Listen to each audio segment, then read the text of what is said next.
for stopping by the Marita Minutes. Before I get started, I'd like to say that everything on my channel is alleged and, in my opinion, and done for entertainment purposes only. If you are new here, welcome. To all my new subscribers, thank you for joining me on my journey. Please like, share, and subscribe. It is free. Now let's get in. I know I'm a little late with this, and I promised you all 2 and 3 Married to Medicine's reunion. And I don't know, I was so turned off with the first episode because of all of the negative footage they kept playing in commemorance of their 10-year spin on the network. I was even doubtful if I was going to even come here and really talk on it, but I may just go ahead and finish it out and be done.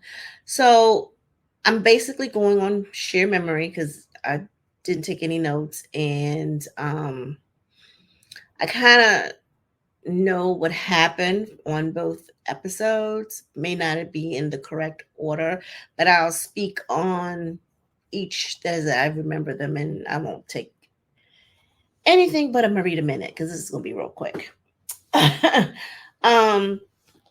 Basically, I think in the second episode, in the second part of the reunion, they pick up where Jackie and Quad were speaking on being in each other's lives and how Quad was still apologizing for, not reaching out as much as she possibly should be.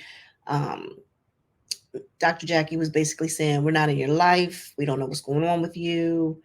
It's not like you pick up the phone. She says, I've texted you. How long does it take you to respond to a text? And she says, I'm bad with text. And she said, I call, how long does it take to pick up a phone call or to call? She said, yeah, I have to do better. I had to laugh because it's like, she don't mess with y'all, obviously. And y'all know that. I feel like Quad has been picked on, I guess. And I'm just basing this on what I've heard because I haven't watched any of the other seasons all the way through. I like when it first came on, I tried to get into it and then I just, went on my merry way. But I haven't really touched base until this season, as you all know. And so, but based on what I've picked up in different conversations, the girls really haven't been that nice to Quad throughout the season. So I'm assuming that's why we have the friction that we have. And I'm not on anybody's side. However, I do see what they see. I do see what the girls see now. You know what I mean? In the beginning of the season, I thought, wow, why are they doing that to Quad? And I stopped watching for a minute, but I went back and, was watching some of the boring episodes after Quad left because I felt like Quad was a good recipe. I mean, Dr. G and his wife, Sweet Tea, were on there, and I was like, oh my God, this is the recipe for a great show. Not knowing that it would take a turn the way that it did, because I don't know, Dr. Heavenly, who supposedly had befriended Sweet Tea, according to her, she gave her all the tools that she needed, and I'm paraphrasing because I'm also taking dialogue from Dr. Heavenly that she spoke on when she's on live with Carlos King. So she didn't really say this on the show, but she did say on that YouTube video of theirs that she gave Sweet Tea all of the tools that she needs to bring it, basically, and how to stack her money and how to make good investments. So her thing was, I laid it all out there for her. She decided not to do it. Okay, well, she didn't. So guess what? She don't like you because you go on everybody's video, podcast, whatever, and you speak on her. And it's not always favorable. So I can understand why she feels the way she does. A lot of times, Dr. Heavenly speaks her opinion, And her opinion may not always be right. I think what Dr. Heavenly was always alluding to when she went on these shows was that, okay, you got into Dr. G's DM offering something that you know he wanted because you watched the show, and putting emojis of babies up there because you know he wants a baby. And then you get on the show, or you get him hook, line, and sinker, and now you might not be able to have a baby. So I don't know. And Dr. Heavenly just took that and ran with it, because her thing was, you knew this before you even got on the show that you couldn't have no baby. But that was wrong for Dr. Heavenly to say. It's none of her business. And you don't know what Sweet Tea knew. Honestly, you don't. So, so it looked like, going back to, the second part of the reunion, Sweet Tea really had it in for Dr. Heavenly, but Dr. Heavenly wasn't giving it to her. She wasn't giving her a moment. And whatever she came at her, she kind of like shut it down. She was not going there with her. And Dr. Heavenly's smart enough to know where Sweet Tea was trying to go with it, but she wouldn't let her do it. And then, I don't know, she had all these reads that she was going to put out on people, and some of the stuff just didn't land, and I didn't get it. So it didn't fit. Because she was like, in the words of Megan Stallion, she said something that was off the wall. I am the lamb or something. And I was like, what? What is that? I'm not very versed in Megan Thee Stallion speak, nor do I know a lot of the lyrics of her songs. So maybe I was like, maybe that's something I just missed, but it didn't seem like it fit. And yeah, no. So they talk about that. They talk about, I think her and Quad had gone back and forth. Now, I don't know if this was in the second episode or the third episode. I might be getting them confused. But Sweet Tea said something about Quad always speaking on Dr. G. And she said, well, you got to remember. I know what it was. I know when they started out, she said something about getting... No, that might have been in the first episode. See, I don't remember. Anyway, her and Quad were going back and forth. And Quad said, but you can't erase what me and Dr. G had. I mean, she was married to him, and so she can speak on whatever she wants. That is her ex-husband.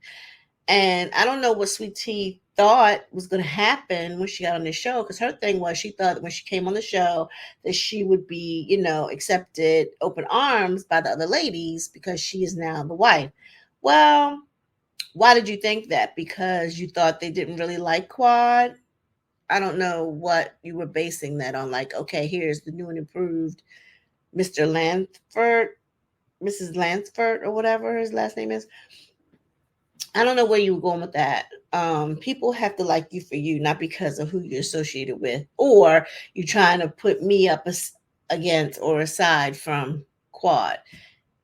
The ladies, even though they go back and forth, I feel like they still have a genuine like for Quad, because of her being part of the OGs of the show. And none of them can take that away from her. You know what I mean? So, yeah, I don't know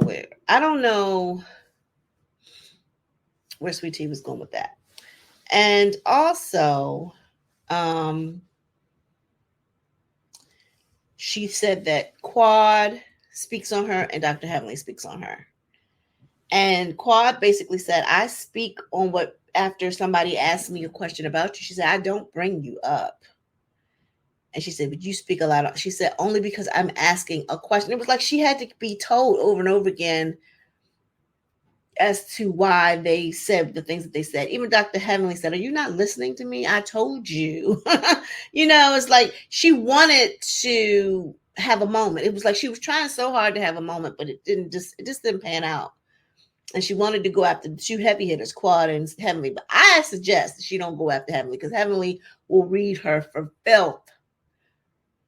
And afterwards pay you dust. You know what I'm saying? So I don't know if she really want to go after Dr. Heavenly. Now, I don't always agree with the antics that Dr. Heavenly goes about, or what she says, but I swear up and down, she is funny. What else?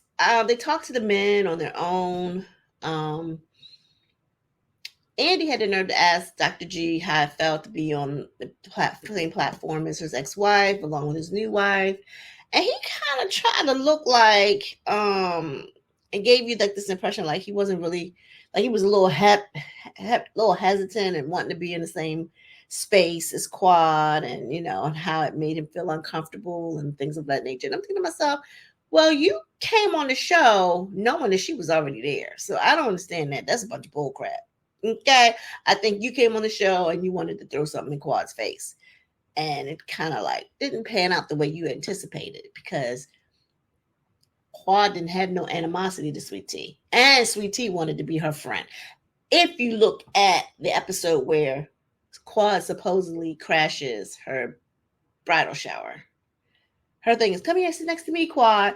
I don't know what you thought was going to happen. Like, wasn't nobody fighting over his chipmunk sounding south. It wasn't happening. And I don't know where he thought that was going either. But anywho, so he gives this long, drawn out, sad story about how he feels uncomfortable. And Andy is like, okay, well, we won't, try to put you in that space or whatever, and moves on to the next person. So then he talks to Curtis, talks about Curtis. I think he asked Curtis about how he felt about going back to Hilton Head and all those memories that were drudged back up, and how he got caught down there with someone else, and him going back down there. And they spoke on that briefly. And his thing was, well, with the cast members that he knew that were going, it was only a matter of time for us to be the topic of conversation.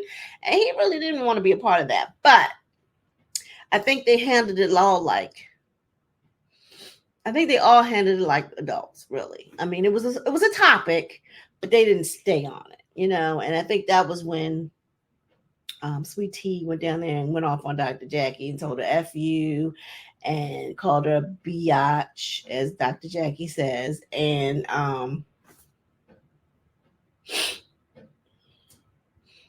yeah, it was just, I don't know. And what else did they talk about? They went through all the men. They talked about Toy and Eugene, and Dr. Eugene said, I signed up for this. He loves Toya's dirty drawers. It doesn't matter what she says about him or how she treats him. He's going to be there. He's in there for the long haul. He loves that woman. And I think she loves him too. And she knows that. But when you always have, now I was told, and this is a personal experience, someone told me the person that loves the hardest always loses out. I'm paraphrasing, but it was brought to me like that, because at the time I was in a relationship where the person that I was with didn't care for me probably as much as I cared for them. At least that's what I was being told. And maybe he didn't. I don't know. But it didn't work out, not because of him, but I just was tired. So I cut my losses. Anywho, so they talked to Curtis, they talked to Eugene, they talked to, who was out? Cecil, and who's left? Cecil and and Heavenly's husband.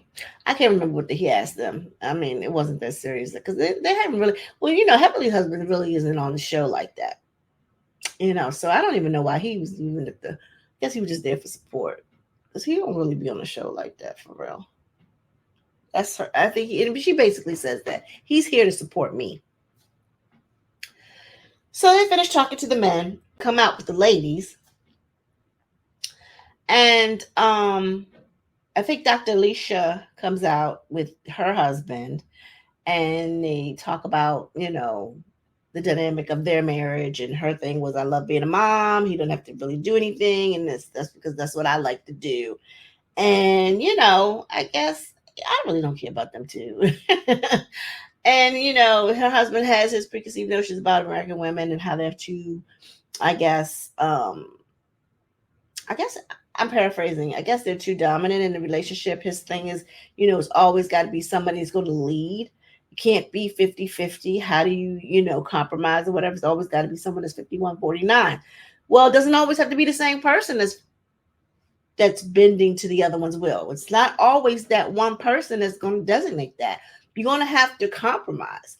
And that's where I think most American women are. I don't have a problem with a man leading me, but I do have my own mind.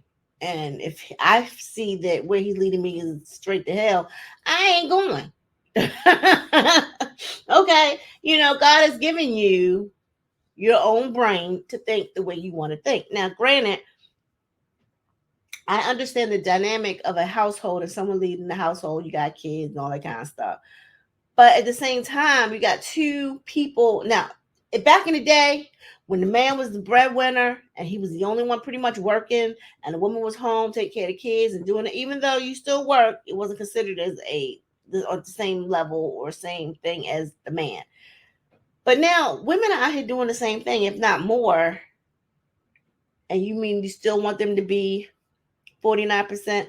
Dr. Lisa's a whole dentist. You mean to tell me she don't deserve for sometimes for you to be the 49%? That's where I'm at with it. I'm done with that conversation.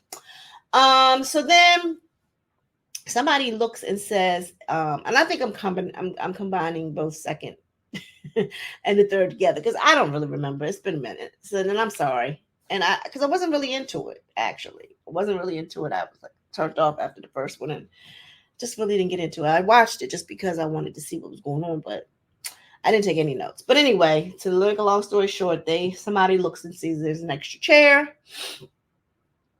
and it's for Apollo. And Phaedra brought Apollo Nada out there, and he looked the same as I remember him from Real Housewives of Atlanta. Yeah, he looked the same. And Andy was happy to see him. He got up and gave him a hug, and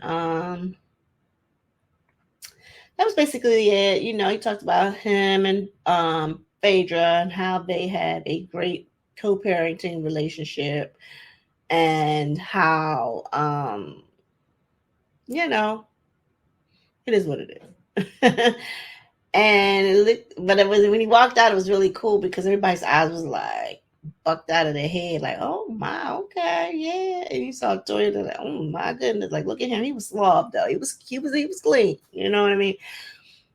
But yeah. So then Dr. G and Phaedra go back and forth about their dating experience. I don't know if they went out on 1 or 2 dates or whatever, and supposedly I don't know why I call that lady Portia all the time. Supposedly Phaedra asked Dr. G for $4,000. Like, if he wanted to date her, that's how much it takes, for her. That's what she spends on herself to keep herself up. And her thing was, if you ain't willing to do that, then need to imply here. I'm gonna have to refer you to someone else. But and Dr. G was like, well, maybe I should have lied. Maybe I should have, maybe would have been somewhere different, by now and all that kind of stuff. And I'm thinking to myself, why are you saying this in front of Sweet Tea? This is your wife. Like, that is so disrespectful. And I want to say that Andy asked him, had they ever been with each other or whatever, had any type of sexual interaction? And he was like, not in real life. Like, what? Are you sitting there daydreaming about Phaedra? Like, really? Like, I thought Dr. G was really, really disrespectful. And I mean, I don't know how Sweet Tea took that. I think she was kind of embarrassed in some parts. She laughed it off, but I think she was like, this ninja didn't. But yeah, he did.